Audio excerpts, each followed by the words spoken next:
Welcome to Kenton's videos. Enjoy the video. In this video, I will show how to replace the air filter on a Tesla Model 3. First, gather your tools: a trim removal tool, a T20 Torx screwdriver, and two new HEPA cabin air filters. Park your Model 3 on a level surface and turn off the climate control. This ensures safety and makes the process much smoother. We'll start by accessing the glove box area to begin the replacement. Next, we'll access the filter housing. Use your trim removal tool to carefully pry off the passenger side footwell panel. Then, locate and unscrew the two T20 Torx screws that secure the glove box assembly. Once those are out, gently pull the glove box down and forward. This will expose the air filter cover, making it easy to get to the old filters. Now for the actual replacement.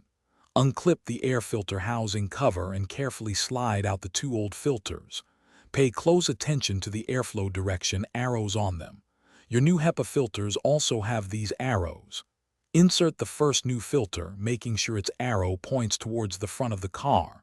Then, slide in the second filter, aligning its arrow in the same direction. This ensures proper air circulation. Finally, let's put everything back together. Securely reattach the air filter housing cover. Then, push the glove box assembly back into its original position and fasten it with the two T20 Torx screws. Snap the passenger side footwell panel back into place until it's flush. Once everything is secure, turn on your Tesla's climate control system to confirm proper airflow and enjoy your fresh cabin air. You've done it. Thanks for watching. Consider subscribing if we helped you.